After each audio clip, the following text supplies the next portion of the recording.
My daughter's college advisor stole her essay about surviving abuse, so I waited until the award ceremony to read her original journal entry. You never forget the weight of your child's pain in your hands. It's heavier than grief, heavier than guilt. It's the kind of weight that makes you want to tear the world apart with your bare hands. I'm Miriam. I was 52 years old when I found my daughter Chloe's journal tucked beneath her mattress. The same night she got accepted to NYU with a full scholarship. She should have been celebrating. Instead, she was curled up in bed, silent tears soaking her pillow. "Mom," she whispered when I sat beside her. "I did it. I told the truth." She'd written her college essay about surviving domestic violence. Not just witnessing it, living it. For 3 years, while her father and I were still married, he'd locked her in the basement during his rages. Called her names that still make me flinch to repeat. Told her no one would ever love her because she was broken like her mother. I'd known he was cruel, but I hadn't known the half of it. Not until that journal. Her words were raw, honest, devastating. I learned to count the cracks in the basement ceiling so I wouldn't hear him screaming at Mom. 73 cracks. That's how long I survived. The essay won her the Chancellor's Scholarship, the most prestigious award at NYU, and it caught the attention of Dr. Linda Hayes, her high school college advisor. Dr. Hayes had been Chloe's biggest supporter. She'd stayed late to help edit the essay. She'd cried when Chloe read it aloud in their final session. "This will change lives," she'd said, hugging Chloe tight. "You're so brave." But something about that hug always felt off. Too performative, like she was already imagining how she'd tell people about her students' triumph. 2 weeks after Chloe left for college, I saw it. I was shelving books at the public library where I work when I spotted a flyer for the National Educator Excellence Awards. And there, front and center, was Dr. Hayes, smiling proudly beside a quote from Chloe's essay, 73 cracks. That's how long I survived. My blood turned to ice. The caption read, "Dr. Linda Hayes, winner of the Inspirational Educator Award for her powerful personal essay on overcoming childhood trauma." Personal essay? I rushed home and pulled up the award website. There it was, Dr. Hayes' original piece, published in full, word for word, sentence for sentence. Even the part about the basement ceiling cracks. She'd stolen my daughter's trauma, her survival, her voice, and she was being honored for it. That night, I called Chloe. "Did you give Dr. Hayes permission to publish your essay?" "No," she gasped. "I'd never. That's my story, Mom." I looked at the award ceremony date, 3 weeks away. A gala dinner, local news coverage, hundreds of educators, donors, and education officials in attendance. Dr. Hayes wasn't just stealing credit. She was profiting from my daughter's pain. The award came with a $25,000 prize and a speaking tour that would cement her reputation as a survivor advocate. I sat at my kitchen table, Chloe's journal open before me, and made a decision. I wouldn't call the school. I wouldn't file a complaint. Not yet, because if I did, Dr. Hayes would spin it. Say it was a misunderstanding. Claim Chloe gave verbal permission. Deny everything until the truth got buried in bureaucracy. No, if she wanted to stand on a stage and claim my daughter's story as her own, I'd be in that audience. And I'd bring the original pages. Let me tell you about Dr. Hayes before she became the thief in our story. She was the golden child of Westfield High, tenured by 35, head of college counseling by 40, always dressed in perfectly tailored suits with her silver hair in a neat chignon. Students adored her. Parents trusted her implicitly. "She got my son into Harvard," they'd say proudly. But I saw something others missed. The way she'd linger after parent-teacher conferences, asking overly personal questions about our family situations. The way she'd take special interest in students with traumatic backgrounds, not to help them heal, but to collect their stories like trophies. Chloe was her favorite project. "Such raw material," she once told me during a conference, eyes gleaming. With the right guidance, she could be extraordinary. I thought she meant academically. I was wrong. Dr. Hayes didn't just want to send Chloe to college. She wanted to own her narrative, to wear Chloe's survival like a medal she hadn't earned. After Chloe left for NYU, Dr. Hayes started dropping hints. "Your daughter's essay really moved me," she'd say at school events. It reminded me of my own difficult childhood. Except, we all knew Dr. Hayes grew up in a wealthy suburb with 2 loving parents and a trust fund. Still, people believed her. Why wouldn't they? She had the credentials, the poise, the perfect victim-to-victor arc that audiences love. Meanwhile, Chloe was struggling. Not with school, with trust. "What if everyone thinks I'm lying now?" she'd ask me over late-night calls. "What if they think I stole it from her?" My heart broke every time, because that's the cruelest part of this kind of theft. It doesn't just steal your story, it steals your right to be believed. I started documenting everything. Screenshots of the award announcement, printouts of Dr. Hayes' essay, Copies of Chloe's original journal pages, complete with her handwriting and tear stains. I also reached out to NYU's scholarship committee. Is there any way to verify the originality of Chloe's submission? They confirmed it was entirely her work, submitted months before Dr. Hayes' publication. But proof wasn't enough. I needed a moment. A reckoning. A stage where the truth couldn't be spun or silenced. And Dr. Hayes had already planned it for me. The National Educator Excellence Awards Gala. 300 guests. Live-streamed. Press interviews scheduled afterward. Perfect. She wanted to be seen as a survivor? I'd make sure everyone saw exactly whose survival she was exploiting. I didn't act alone. First, I called Chloe's therapist, Dr. Rivera, a woman who'd worked with Chloe through her trauma recovery. "This is psychological theft," she said grimly. "It re-traumatizes survivors when their abusers aren't the only ones stealing their voices." She connected me with a victims' rights attorney who specialized in intellectual and emotional property cases. "We can sue," he said, "but nothing hits harder than public exposure, especially when the fraud is this blatant." That's where my plan came in. While the attorney prepared legal documentation, I focused on the human element. I carefully removed the relevant pages from Chloe's journal, the ones containing the essay draft. They were fragile, stained with old tears, the ink slightly smudged from where she'd pressed too hard while writing. On the corner of the first page, she'd written, "For Mom, so you know I'm stronger than he said." I had them professionally preserved in acid-free sleeves, dated and notarized. I also contacted NYU's admissions office. They provided a letter confirming Chloe's essay submission date 4 months before Dr. Hayes' publication. But the real weapon was timing. The award ceremony program listed Dr. Hayes' acceptance speech as the final event of the evening. "A personal reflection on resilience and redemption," the description read. She'd planned to end the night with Chloe's words echoing in everyone's ears, cementing her lie as legacy. I bought a ticket to the gala under my maiden name, Thompson, not Hayes' expected guest list. Wore a simple black dress, no jewelry, blended into the crowd.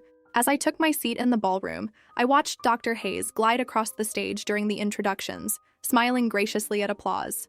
She looked radiant, confident, like she belonged in that spotlight.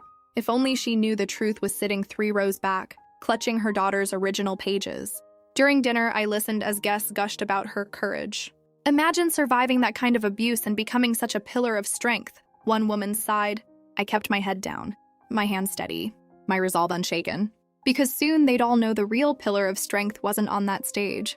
She was 500 miles away at NYU, studying psychology so she could help other survivors. And her mother was about to make sure her voice wasn't stolen again. The ballroom glittered with crystal chandeliers and gold tablecloths. 300 educators, administrators, and donors sipped champagne and nibbled on tiny desserts shaped like graduation caps. Dr. Hayes sat at the head table, glowing under the spotlight, accepting congratulations like she'd earned them. Then came her moment. The MC announced her name to thunderous applause. "Please welcome Dr. Linda Hayes, whose powerful personal essay 73 Cracks has inspired educators nationwide." She rose gracefully, adjusted her pearl necklace, and walked to the podium. The room fell silent. "Thank you," she began, voice trembling with practiced emotion. "When I wrote about counting the cracks in my basement ceiling during my father's rages, I never imagined it would resonate so deeply." My stomach churned.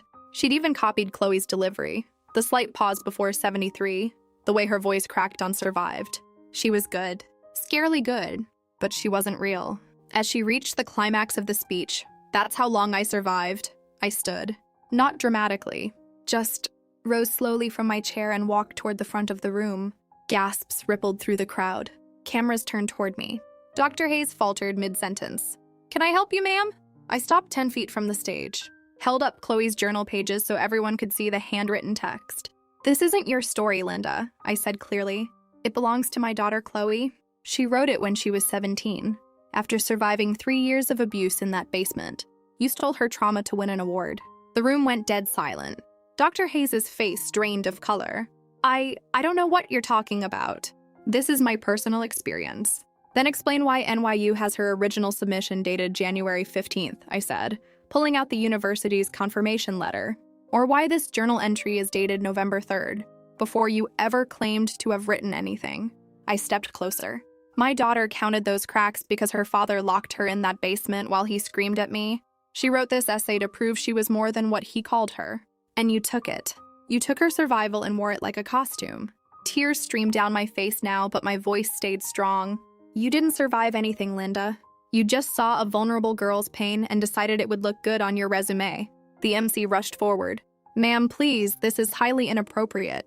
It's highly inappropriate to steal a child's trauma, I shot back. Then I turned to the audience. If you want to hear the real story, ask Chloe Thompson at NYU. She's studying to become a therapist so she can help kids like she was, not exploit them. Dr. Hayes tried to speak, but her voice cracked. You're ruining everything. No, I corrected gently. You ruined it the moment you decided someone else's pain was your ticket to fame. Then I did something unexpected. I walked up the steps to the stage, placed Chloe's journal pages on the podium beside Dr. Hayes' printed speech. Read them side by side, I told the audience. Same words, same pain. But only one of us lived it. I turned to leave, then paused. By the way, the real number of cracks? 74. Chloe added one more the night she finally told me the truth. I walked out of that ballroom with my head high, leaving behind a room full of stunned silence and the crumbling facade of a woman who thought trauma was just another credential to collect. The fallout was swift and satisfying. Within 24 hours, the National Educator Excellence Foundation issued a statement. Dr. Hayes' award was revoked. The $25,000 prize would be donated to a domestic violence shelter in Chloe's name. The local news ran the story for days. Educator exposed for stealing students' trauma essay. Social media exploded with support for Chloe. Our believed survivors trended nationally. But the real victory wasn't Dr. Hayes' downfall. It was the messages that flooded Chloe's inbox. Your essay helped me tell my own story. Thank you for your courage. I'm a teacher. I'll never let a student's voice be stolen again. My daughter survived abuse too. Your words gave her hope. For the first time since leaving for college, Chloe sounded lighter. Mom, she said during our weekly call, people actually believe me? They believe us. Dr. Hayes tried to spin it, claimed it was a misunderstanding, that Chloe had given informal permission. But NYU released time-stamped records. The journal pages were authenticated by handwriting experts. Even her own assistant came forward, admitting Dr. Hayes had bragged about finding the perfect survivor story for her award application. She resigned from Westfield High within a week. Her speaking engagements were canceled. Her professional reputation, carefully built over 20 years, vanished overnight. But I didn't feel triumphant. I felt exhausted. Grief and rage are heavy burdens to carry, even when justice is served. Chloe came home for spring break. We sat in our backyard under the old oak tree where she used to hide during her father's rages. I'm sorry you had to do that, Mom, she said softly.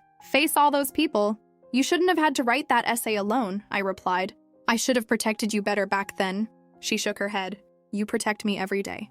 By believing me. By fighting for me. We talked for hours. About her father, about Dr. Hayes, about how scary it is to share your truth in a world that often rewards lies, but also about hope. About how one honest voice can shatter 1,000 falsehoods. Spring returned. Chloe's sophomore year was ending. She'd declared a double major in psychology and creative writing. I want to help other survivors tell their stories, she explained. The right way. With consent. With dignity. She started a campus group called True Voices, a safe space for students to share trauma narratives without fear of exploitation. The first meeting drew 40 attendees. Meanwhile, I'd taken early retirement from the library. Not because I was tired, but because I'd been offered a position as community outreach coordinator for the same domestic violence shelter that received Dr. Hayes' forfeited prize money. My job?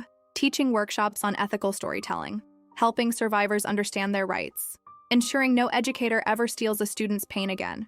One afternoon, as I was setting up for a workshop, I received an email from NYU's president. We'd like to honor Chloe Thompson with the Chancellor's Medal for Courage and Integrity. Will you both attend the ceremony?